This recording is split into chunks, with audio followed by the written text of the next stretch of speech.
Olá, telespectadores da TV Câmara Fortaleza, canal 7.2, Sertão TV Quixeramobim, canal 180 da Brisanet, TV Padre Cícero de Juazeiro do Norte e do canal YouTube Poeta de Tauá.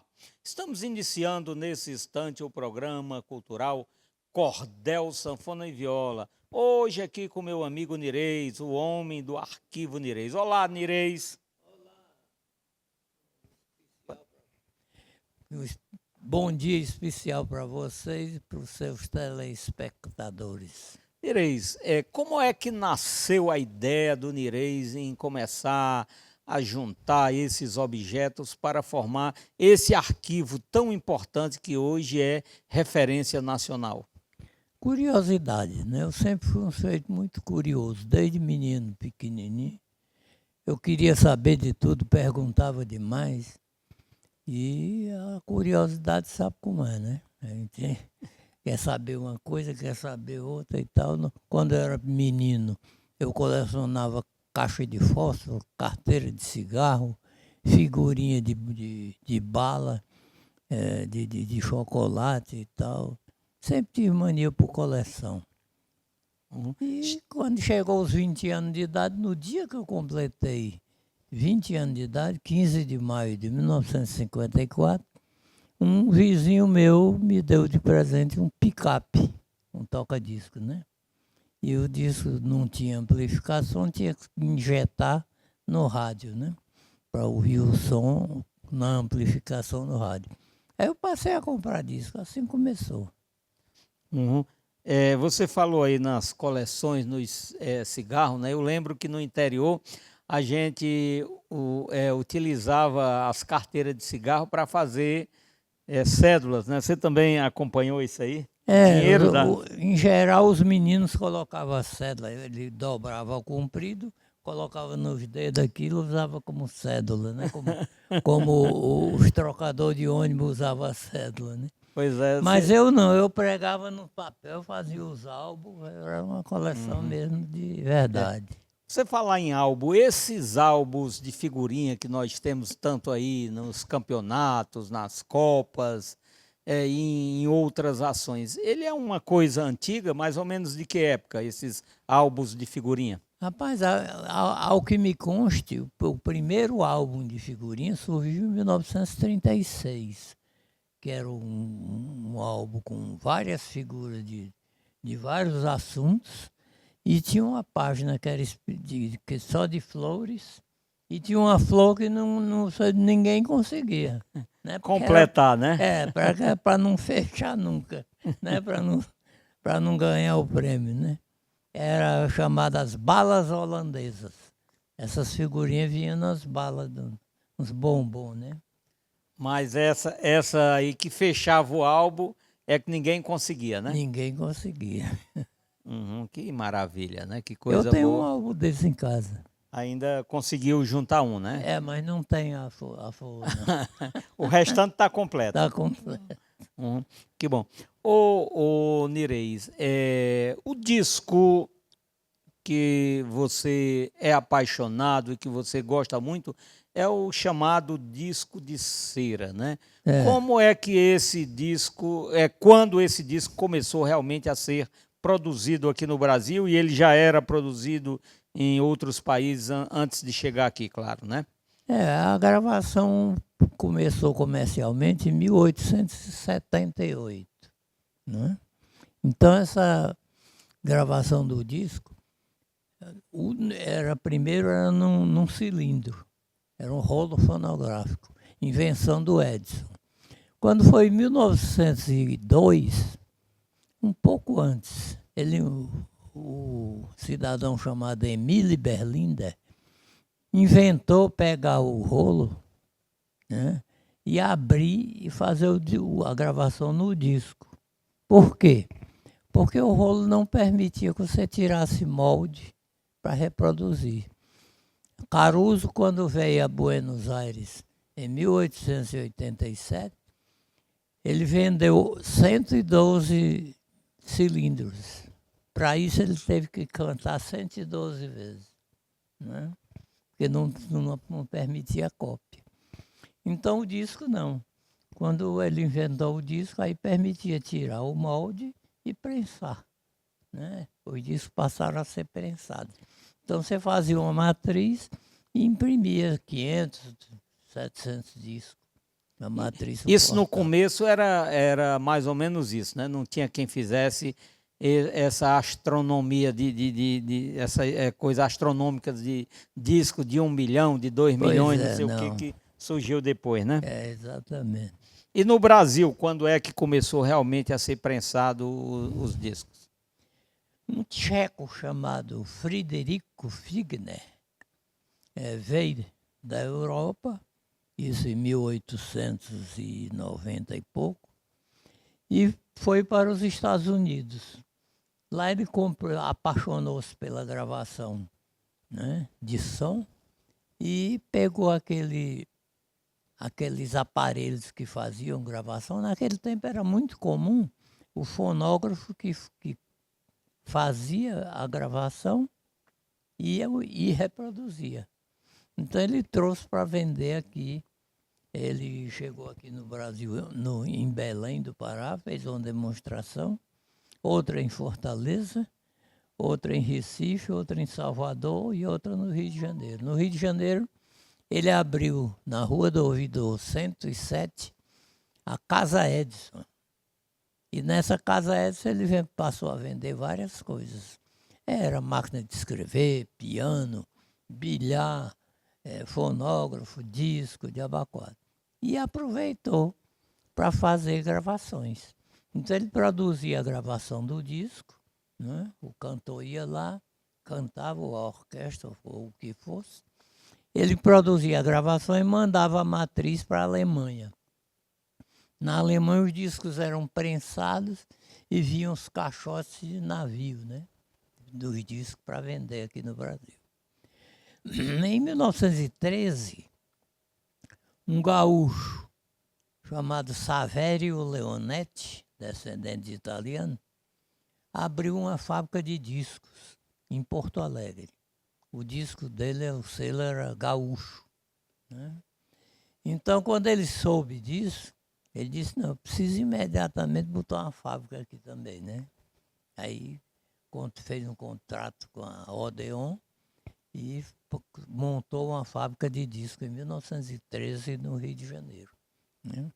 Então passou essa concorrência, mas a Casa Edison já era mais aparelhada e ele já era a capital do Brasil naquele tempo, era o Rio de Janeiro. Então era mais, tinha mais vez, né, como se diz. A primeira gravação no Brasil teria sido pelo telefone? Não, pelo telefone é de 1918. A primeira gravação feita no Brasil foi num disco da marca Zonofone, que ainda pertencia ainda ao Fred Figner. Foi feito, saiu no primeiro catálogo de 1902. Foi um cantor que se assinava baiano, cantou essa música que é de autoria de Sisto Bahia. Então ele gravou Isto é Bom, era um disco de 7 polegadas, pequenininho, e foi o primeiro disco, foi o 10.001, né? Foi o primeiro disco lançado. Os discos de cera, eles, por exemplo, o LP a gente sabe que ele tinha às vezes 6, 7 faixas, 8 faixas, cada lado. Como era que era o disco de cera? Também tinha o lado A e lado B?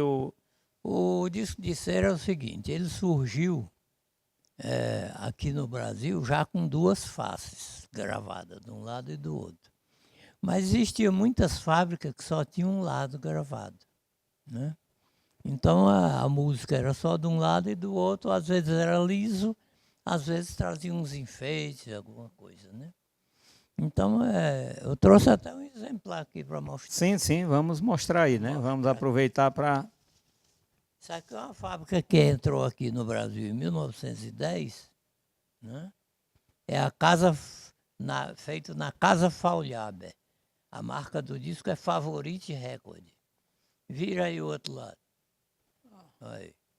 O outro lado não tinha nada, Não tinha né? nada gravado, só esses desenhos, né? Uhum. Então devido à luz aí, eu vou fazer assim, porque, É, tem né? um tipo um alto relevo, né? É, Tipo um relevo. exatamente.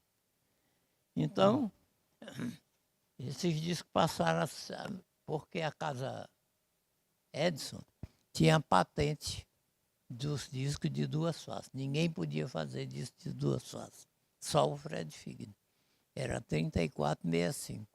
Então, essa patente ficou até 1911, 12, quando foi aberta para outras fábricas. Aí entrou aqui no Brasil a Victor, a Gran Record Brasil, essa Favorite e a Columbia. E a Columbia foi a primeira a emitir discos de duas faces em 1912. Aí era só uma música de cada lado. O disco, por ter a velocidade muito rápida, só cabe uma música. E quando passou a ter uma música de cada lado, duas músicas. Você queria comprar uma música, levava a outra, né? Isso não era meio onoroso, não, para as gravadoras? Tinha, assim, um custo muito alto, não? É relativo, né? Um aparelho de gramofone para tocar esses discos, na época de 1906, 7, 8 até 1915, 20, era um aparelho caro, né? Assim como a televisão quando começou. Quando a televisão começou era caríssimo, né? Depois é que foi melhorando, melhorando e hoje já está acessível à população, né? Mas esses aparelhos assim sempre começam mais caros, né? E o disco também era caro? O disco também era caro, era relativamente caro, mas compensava, né? Que bom. Ô, Nireis, a gente vê lá naquele filme da Guerra de Canudos, né, quando aparece lá o retratista, né, como a gente chama, mostrando, dizendo que é uma coisa que chegou da Europa e tal. A fotografia, quando é realmente que ela chegou aqui ao Brasil e esse processo da fotografia, ele adaptou-se rápido aqui ao Brasil, no Brasil? Foi, as pessoas aqui antes eram retratadas por artistas pintores, né? Vinha, olhava para a pessoa e pintava o retrato da pessoa e tal. Com o advento Isso, inclusive, não, só lhe cortando, não era nem a caricatura, era o retrato era o mesmo, né? retrato O mesmo, muito cidadão bem fazia. feito, bem próximo do natural. Quando foi em 1846, chegou ao Brasil a fotografia. Então, os primeiros fotógrafos chegaram aqui, alguns, a maioria deles europeus, e chegaram no Rio, em São Paulo, depois nos outros estados. Então, a partir de 1846 é que tem fotografia no Brasil. Então, você vê uma fotografia feita no Brasil antes de 1846 é falsa. Foi uma pintura, né? Foi. É, Que maravilha, né? Nós estamos entrevistando aqui hoje Nireis, né? O Miguel Ângelo de Azevedo, né? E de onde nasceu o Nireis? rapaz, o Nireis foi um apelido de casa que pegou e não largou mais. Quando eu era menino, pequenininho, de braço, eu era vermelhinho e louro. Aí me apelidaram de inglês. E você sabe, as pessoas não falam corretamente quando falam com criança, né? Então chegavam para mim, oi, inglês, inglês, inglês. Aí terminou em Nireis. Pois é. O Nireis é filho de um grande poeta, de um grande escritor, Otacílio de Azevedo, né? Nos fale aí desse cidadão e realmente o que ele representou para a nossa cultura cearense, inclusive chegou a ser membro da Academia Cearense de Letras. Meu pai foi um herói, eu diria assim. Ele nasceu num lugarejo na Serra na Serra do Baturité, né? Esse lugarejo pertencia à Redenção, né? Hoje em dia o mesmo lugarejo pertence à Palmácia, mas foi desmembrado. Mas pertencia à Redenção e cedo, menino ainda, a família migrou para a cidade de Redenção, que se chamava Acarape, né? E ele foi para lá e ficou por lá. Com a redenção dos escravos, é que a cidade passou a se chamar Redenção. Né? Antes era Acarape. Existe até o Acarape do Meio. Eu tenho até desconfiança que exista um terceiro Acarape, porque se tem um do meio, é porque tem um do lado, outro do outro. Então, ele cresceu, menino normal, só que, por ser muito pobre, ele nunca estudou. Nunca teve em nenhuma escola. Então, ele era analfabeto. Ele aprendeu o ofício de funileiro. Então, ele fazia caneco, funil, várias coisas assim, com solda branca, né? Ele era funileiro, era o ofício dele. Quando foi em 1908, um irmão dele chamado Júlio Azevedo, é até nome de rua aqui Sim, eu conheço. Júlio Azevedo. Rua Júlio Azevedo. Pois bem, esse Júlio veio para cá, para Fortaleza, e empregou-se na foto Olsen. Era a fotografia dinamarquesa. O dono dela era o Olsen, branco dos olhos azul, louro. Então ele veio, empregou-se lá e escrevia para o meu pai, convidando ele para vir para cá, que aqui era o lugar de vir, que ele ia aprender aqui a fotografia.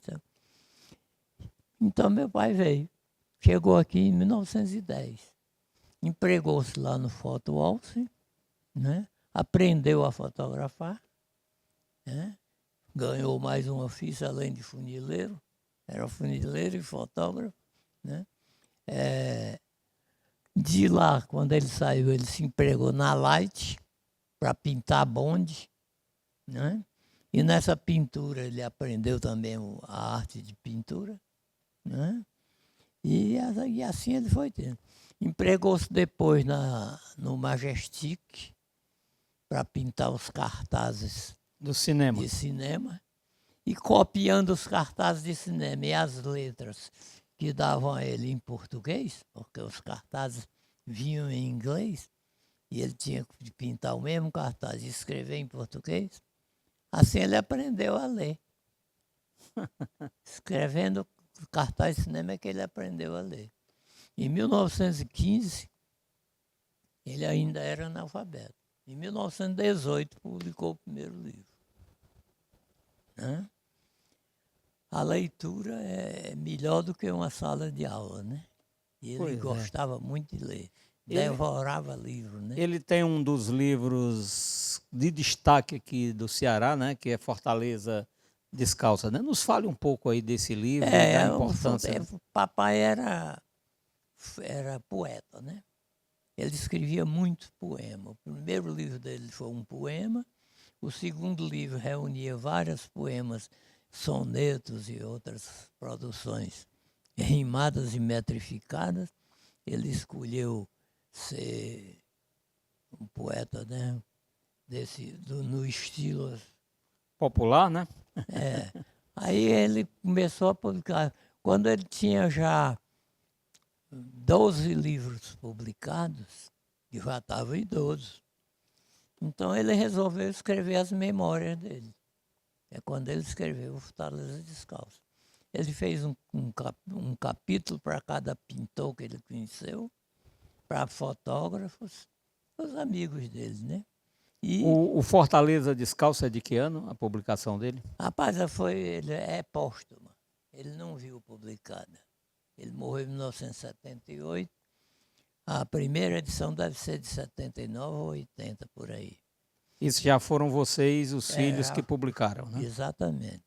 Então ele reuniu isso aí tudinho e botou o título, Fortaleza Descalça. Mas nunca publicou. Foi tempo que adoeceu, faleceu. Aí depois que ele faleceu, nós publicamos o livro. Quem primeiro publicou foi a Universidade Federal. Então saiu o primeiro livro. Que maravilha, né? Ô Nireis, você tem dois irmãos aí ligados a intelectualidade cearense, né? Um que já está no andar de cima, né? O Rubens, que era ligado à astronomia. Mas tem também o professor Sânzio de Azevedo, que é um intelectual, conhecedor das letras, professor universitário, né? Nos fale um pouco aí sobre esses dois intelectuais aí, que também, com certeza, eram também, além de você, que é o homem do arquivo Nireis, com certeza eram pessoas que o seu Otacílio tinha também assim uma grande alegria pelo que eles realizaram como intelectuais. O Rubens de Azevedo nasceu em 1921. Ele era um sujeito muito estudioso, tinha uma grande biblioteca. Ele especializou-se em História, Geografia e Astronomia. Né? Além disso, ele conhecia profundamente mitologia grega e romana. De maneira que a conversa entre ele e meu pai foram a minha faculdade. Eu aprendi muito mais ouvindo os dois do que se eu tivesse ido para uma faculdade. Eu sou o único lá de casa que nunca se formou. Né? Já o Sânzio, não. O Sânzio formou-se, foi professor de literatura cearense na Universidade Federal. O Rubens foi professor de Geografia e História na UES. Né? E a paixão dele era construir aqui em Fortaleza um planetário. Ele sonhou com isso, tentou várias vezes, fez várias tentativas, até que o Dermeval Carneiro conseguiu, com a construção do Dragão do Mar, fazer lá incluiu o planetário. Incluiu, né? o planetário. E por isso leva o planetário dele, né? leva o nome dele hoje. Planetário Rubens de Azevedo. Que maravilha! Estamos entrevistando aqui no programa Cordel, Sanfona e Viola o querido amigo Nireis. E aí, durante o programa, vocês estão vendo algumas imagens do arquivo Nireis, né, onde nos mostram essa maravilha. Eu gostaria de registrar aqui também hoje, mais uma vez, o evento do dia 14 de dezembro em Caxias do Maranhão. Grande homenagem a Luiz Gonzaga. Daqui a pouquinho nós vamos conversar também com o Nireis sobre Luiz Gonzaga, sobre músicas, sobre mais coisas do seu arquivo. Então, 14 de dezembro, nós teremos em Caxias do Maranhão um grande encontro de sanfoneiros. Lá serão sorteadas 2 sanfonas. Esse encontro, uma família lá de Caxias, a família Gentil, doa uma sanfona e a outra sanfona está sendo doada pelo povo. As pessoas estão contribuindo para que essa segunda sanfona venha ser doada. Lá não é o sanfoneiro que melhor tocar. Lá, todos os sanfoneiros que participarem do encontro, o nome é colocado numa urna e depois é feito o sorteio. Então, 2 sanfonas no dia 14 de dezembro em Caxias do Maranhão. Quero aqui agradecer ao meu querido amigo Andrade, peso pesado, homem do Madrugada Nordestina, por esse grande evento. E se Deus quiser, estarei aí com vocês para participar desse evento maravilhoso. Esse é o programa Cordel, Sanfona e Viola. Vamos aí para o nosso intervalo. Daqui a pouquinho voltaremos com mais Cordel, Sanfona e Viola. Todo mundo tem um talento especial para ser mesário ou mesária. Você pode ser a comunicativa, o atencioso, a prestativa, o detalhista. É colocando essas habilidades em prática que a gente faz a democracia acontecer. Não desperdice seu talento, seja mesário voluntário. Justiça Eleitoral, a justiça da democracia. De volta com o programa Cordel, Sanfona e Viola. TV Câmara Fortaleza, canal 7.2, Sertão TV Quixeramobim, canal 180 da Brisanet, TV Padre Cícero de Juazeiro do Norte e do canal YouTube Poeta de Itauá. Abraçar aos nossos queridos telespectadores no estado do Piauí, Ceará, Rio Grande do Norte, Paraíba, Pernambuco, Alagoas, Sergipe e Bahia. Muito obrigado a todos vocês. Abraçar aqui o meu querido telespectador, o seu Chico do Esquina Azul aí no Conjunto Esperança. Muito obrigado. Seu Chico, o meu querido Praciano, ele liga lá a televisão e junta o povo para assistir lá nesse espaço que ele tem lá chamado Esquina Azul. Muito obrigado, seu Chico, por essa deferência ao programa Cordel, Sanfona e Viola. Ele de vez em quando está lá fazendo uma cantoria, eu estou lhe devendo uma visita lá. Dona Vera aí no Parrião, muito obrigado. A todos os nossos telespectadores aqui na região metropolitana de Fortaleza, muito obrigado, obrigado mesmo. Pois é, Nireis aqui sendo entrevistado e mostrando um pouco dessa importância. Nireis, o disco de cera, ele teve sucesso até que ano? Quando é que ele deixou de ser fabricado aqui no Brasil? O disco de cera reinou absoluto de 1902 a 1954. Mas ele foi fabricado até 1964. Mas conviveu 10 anos com o LP. O LP chegou aqui em 1954, numa edição do tamanho do disco de cera, de 25 centímetros. Era pequeno, só tinha 4 faixas. Depois, em 58, passou a ser normalmente com 6 faixas de cada lado. Isso variava, porque existia o LP erudito, que às vezes era uma faixa só. Às vezes uma sinfonia levava 6 discos e assim por diante. Mas o LP foi uma vantagem nesse sentido, porque existem muitas músicas, como eu citei, a sinfonia, e serenatas, música erudita, que para você ouvir na cera, de 78 rotações, eram vários discos, se você precisava estar mudando. E o LP não, ele já tinha a oportunidade de ter num disco só 6 vezes o tempo que tinha um disco de 78. O vinil, né, o LP, quando chegou, ele já era bem mais barato do que o disco de cera, né? Já tinha uma diferença, né? É relativo, tudo é relativo, né? Porque o disco de 78 rotações tinha um preço X. O disco de LP, por ter várias faixas, então o preço era maior, né? Porque aí você ia ouvir mais músicas, né? Outra coisa, quando o disco de cera, eles primavam na construção do disco, na fabricação do disco, eles primavam por fazer um disco cada vez mais forte, né? Porque o disco de cera é quebrável. Mas eles procuravam fazer mais forte para ele não quebrar com facilidade. No momento da introdução do LP, são as iniciais de Long Plane, eles passaram a sabotar o disco de 78. As próprias fábricas editavam discos, a Odeon, a RCA, a Continental, a Columbia e outras marcas.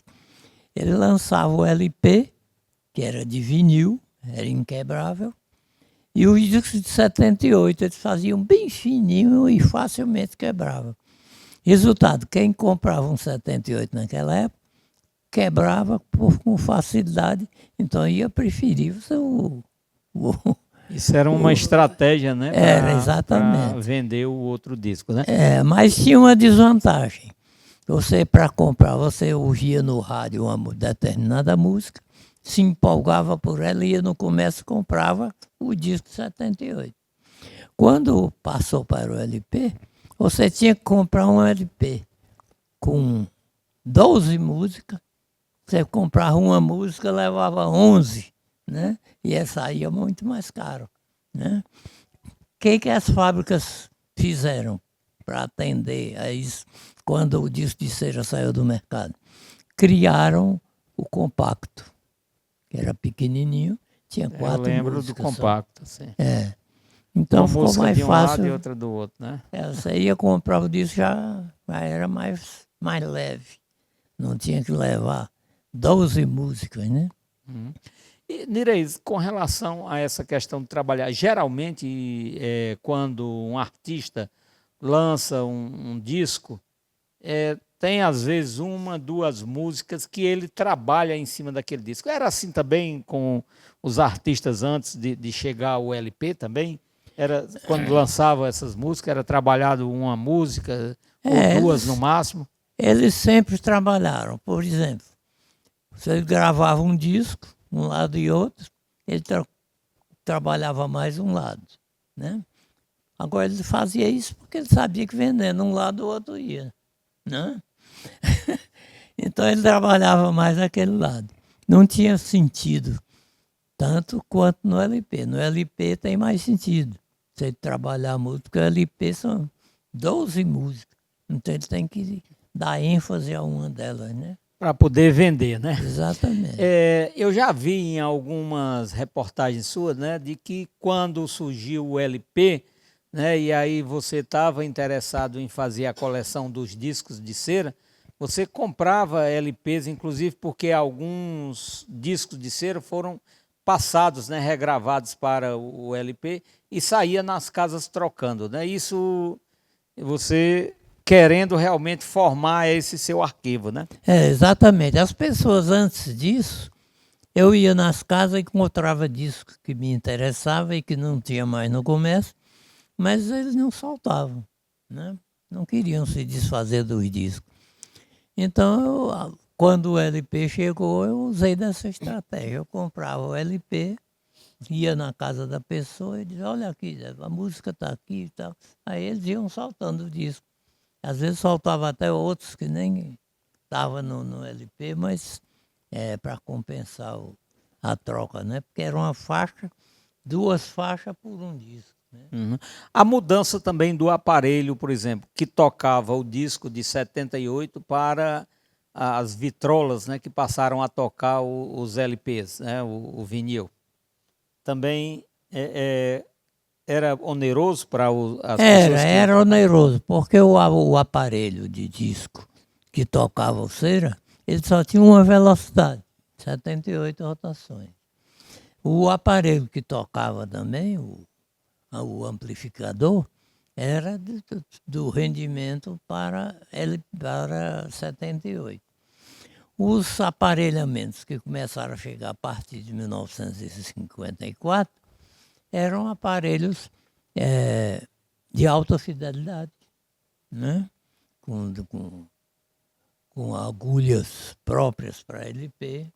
Agora, o curioso é o seguinte, a agulha vinha e você virava para botar a agulha. Quando queria tocar 78, virava. Queria tocar LP, virava. Agora, tinha na aspa a indicação, né? LP e na outra tinha N.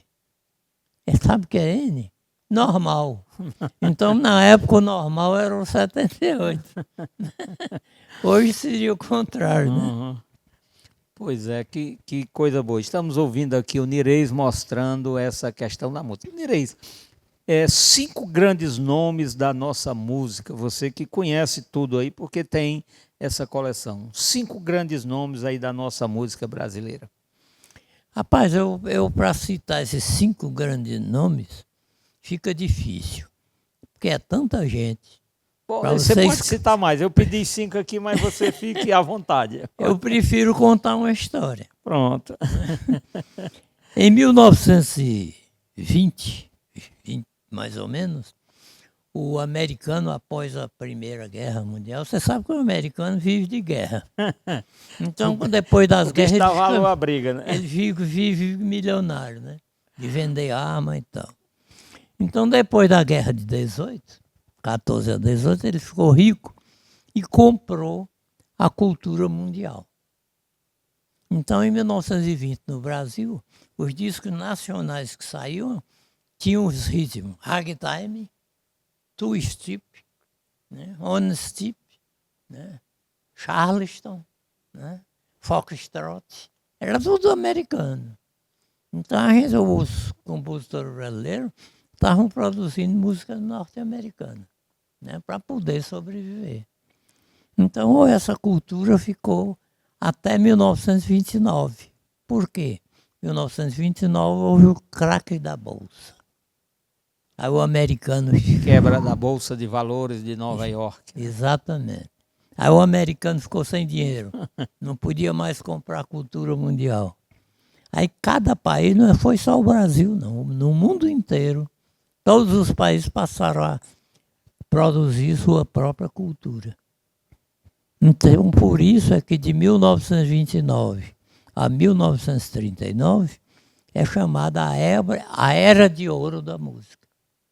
Onde foi quando surgiram os grandes compositores, os grandes músicos, os grandes cantores, as grandes cantoras, né?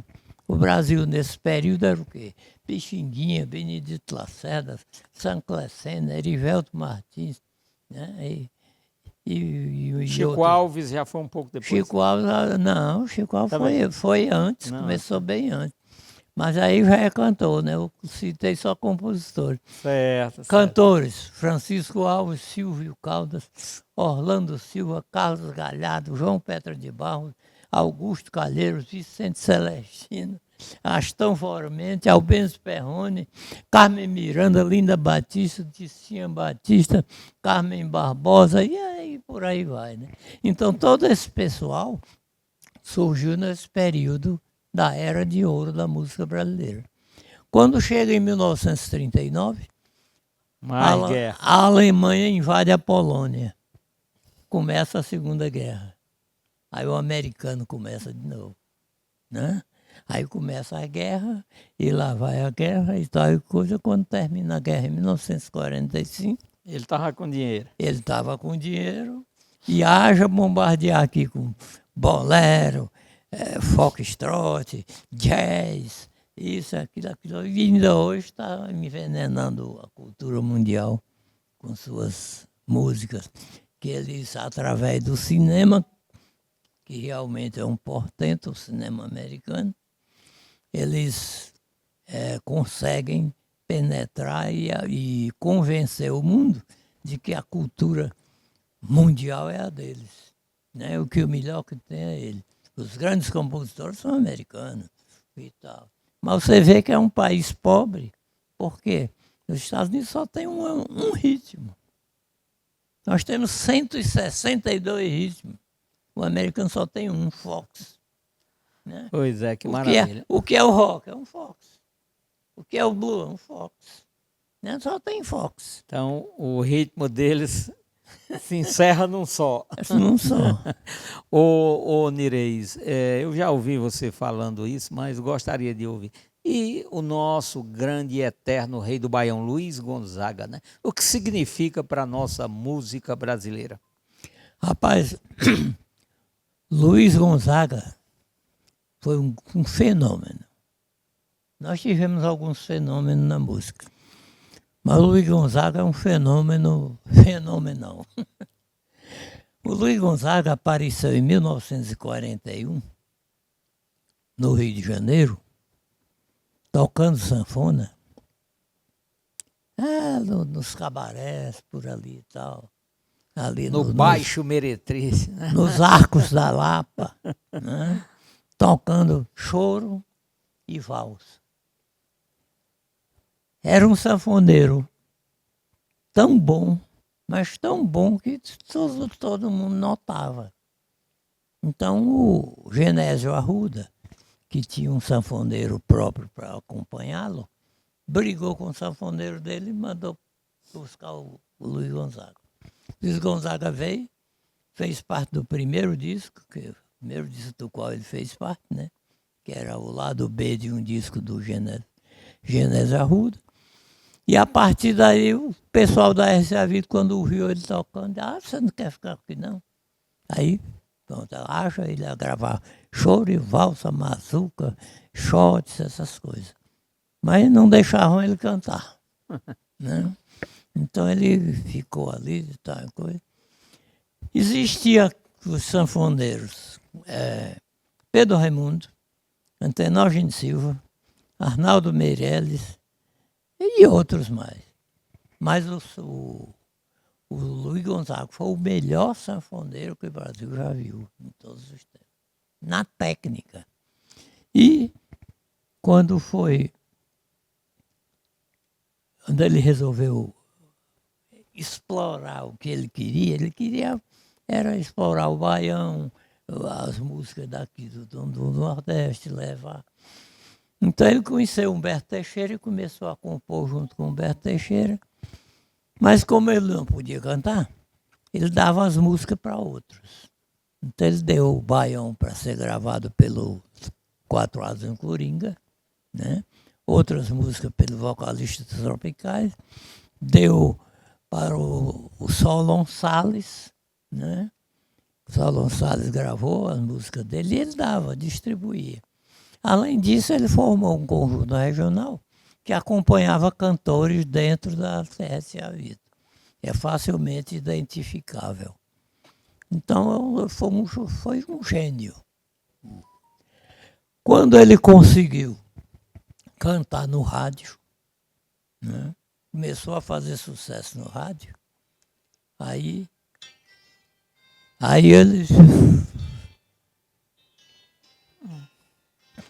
ele conseguiu cantar no rádio, aí começou a fazer sucesso, aí o pessoal da RCA Victor abriu mão, né? Vamos deixar você gravar uma música. Aí ele gravou Dança Mariquinha, foi a primeira música dele. Cantada por ele, cantada. Né? Antes só tem solo. Aí ele começou a cantar. Aí foi quando ele deslanchou. Aí nós começamos a conhecer além do sanfoneiro, o grande sanfoneiro que ele era, e além do grande compositor que ele era, compunha inclusive para carnaval, tem vários sucessos carnavalescos, nós passamos a conhecer o cantor Luiz Gonzaga. E mais do que isso, o folclorista Luiz Gonzaga. Há quem diga que parte desse seu lado folclórico, né, ele teria adquirido com Zé Dantas, né, que era um cara assim bem sertanejo, né, bem típico, né, e que trazia inclusive aquela maneira de cantar uma música conversando, né? Mas acontece o seguinte, o Zé Dantas, quando chegou na vida do Luiz Gonzaga já era o Luiz Gonzaga. Quem fez o Luiz Gonzaga foi o Humberto Teixeira. Pois é. Né? Quer dizer, com a separação dele do Humberto Teixeira, é que ele conheceu o Zé Dantas. Né? A maneira de cantar falando, ele aprendeu com Pedro Raimundo. Pedro Raimundo era um sanfoneiro do Rio Grande do Sul. Um gaúcho, né? Gaúcho. Não era do Rio Grande do Sul. Ele, na realidade, ele era de Santa Catarina. Mas era aquela região lá do sul, né? Um catarinense. Então ele fazia o que no rádio? Ele se vestia a caráter, como gaúcho, bombo chato, né? Aquela vestimenta gaúcha e tal, coisa, etc. Luiz Gonzaga tocava sanfona de gravata, né? Gravatinha borboleta. Então ele copiou do Pedro Raimundo, disse: eu vou fazer também uma vestimenta para mim. Aí se baseou no cangaceiro, no vaqueiro e tal, e construiu aquele tipo de indumentária que ele usou tão bem durante toda a carreira dele. Então, essa influência do Pedro Raimundo foi muito forte. E o Pedro Raimundo foi quem criou isso, tocar sanfona falando. Que bom. Você teve uma entrevista muito interessante, muito especial, com Humberto Teixeira, né? E Humberto tinha uma certa mágoa, né, de um fato que foi lançado dizendo de que as composições não eram dele, essas composições seriam do Lauro Maia, né? Nos fale um pouco aí sobre esse episódio. É o seguinte, o Lauro Maia foi para o Rio de Janeiro em 1941. Lançou a primeira música, com os 4 asas em Coringa, e foi bem recebida a música e tudo. Então ele voltou ao Ceará, arrumou as malas, a família e voltou para o Rio de Janeiro. Foi Ele, morar inclusive, lá. era cunhado do Humberto, era? Era, mas aí ele não conhecia o Humberto. Uhum. Né? Aí, Humberto Teixeira, o Lauro Maia. Lauro Maia foi para o Rio de Janeiro, começou a fazer as composições dele. Quando ele chegou no Rio de Janeiro, é que ele conheceu o Humberto Teixeira. Né? Humberto Teixeira foi quem deu a mão a ele, levou ele para trabalhar na Casa Irmãos Vitale, que era editor de músicas. E arrumou um emprego para ele ficar lá, no piano, vendendo as partituras. Se ele chegava, queria ver as partituras. Que música? Eu não conheço essa música. Ele botava lá, o Lauro Maia tocava a música, essa é boa e tal. Levava a partitura. Naquele tempo, quase todo mundo tinha um piano em casa. E quase todo mundo sabia tocar piano. Então... E para tocar a música tinha que ter lá a partitura. Exatamente. E então o Lauro Maia, quando foi no dia 5 de janeiro de 1950, faleceu vítima de tuberculose. Né? Num hospital lá em Jacarepaguá. Um amigo dele aqui em Fortaleza, chamado Carlos Cavalcante, era jornalista e escrevia no jornal uma crônica sob o pseudônimo de Caio Cid. E era muito amigo do Lauro Maia, achou que a partir dali o Humberto Teixeira não fez nada, tudo era do Lauro Maia, ele achou que era. Aí colocou numa crônica, pronto, foi só a conta. Isso aí serviu para N pessoas acreditarem e propagarem. Né? Acontece que que o Lauro Maia deixou muitas composições inéditas. E todas elas foram lançadas pelo Humberto Teixeira. Mas com o nome do Lauro Maia. Lauro Maia, né? Todas são lá. Lauro Maia e Humberto Teixeira. Todos lá. Por quê? Porque ele é que fazia os versos. Né? O Lauro Maia era músico. Né? E quando ele fazia os versos, ele não era bom de verso. Até as músicas que ele lançou aqui, o Humberto Teixeira fez outras letras, né? Porque ele era ruim de letra. Ele era bom de música. Então essa onda ficou.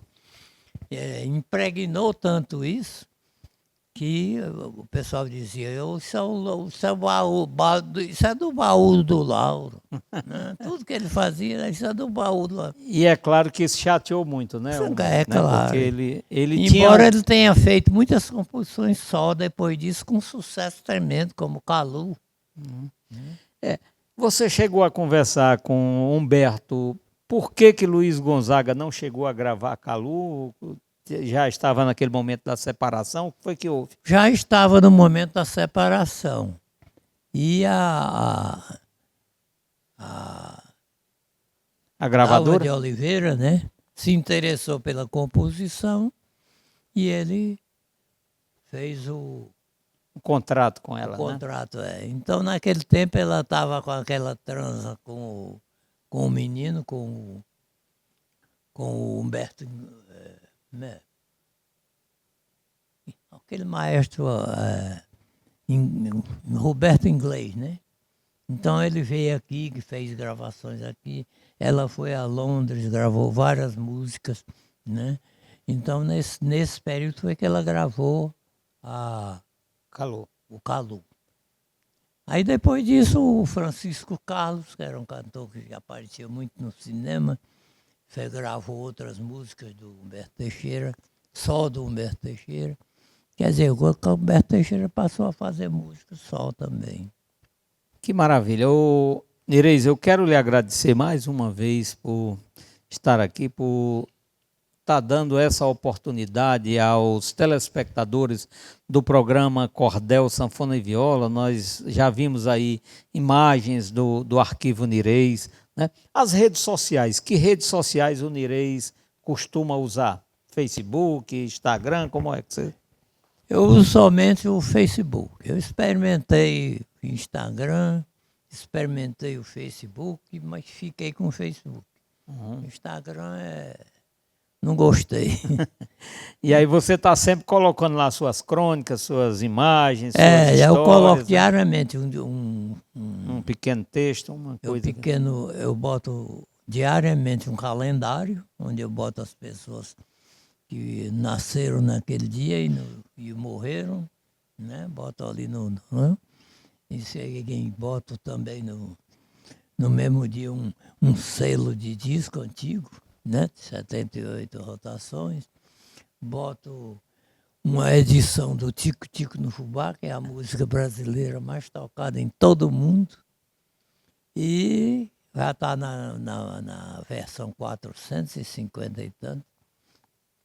E tem muito mais para frente para botar. Né? E boto também os acontecimentos de Fortaleza, no dia, né? Exato, em vários anos. E quando eu tenho ilustração, eu ilustro, quando não tenho. O seu Facebook é Miguel Ângelo de Azevedo ou só Nireis? Como É que Miguel Ângelo Azevedo Nireis. Nireis, né? Certo. Então, quem quiser pode acessar exatamente diariamente, que você vai encontrar lá algo sobre Fortaleza Antiga, sobre fotografia, sobre disco, né? Muito obrigado, Nireis, e Nada. os telespectadores com certeza irão ficar muito felizes em ver esse programa onde você está relatando essas histórias importantes do seu arquivo. Obrigado, eu que agradeço. Obrigado. Esse é o programa Cordel, Sanfona e Viola. Tenham todos uma semana de paz e até o próximo domingo, se Deus quiser, com mais um programa Cordel, Sanfona e Viola.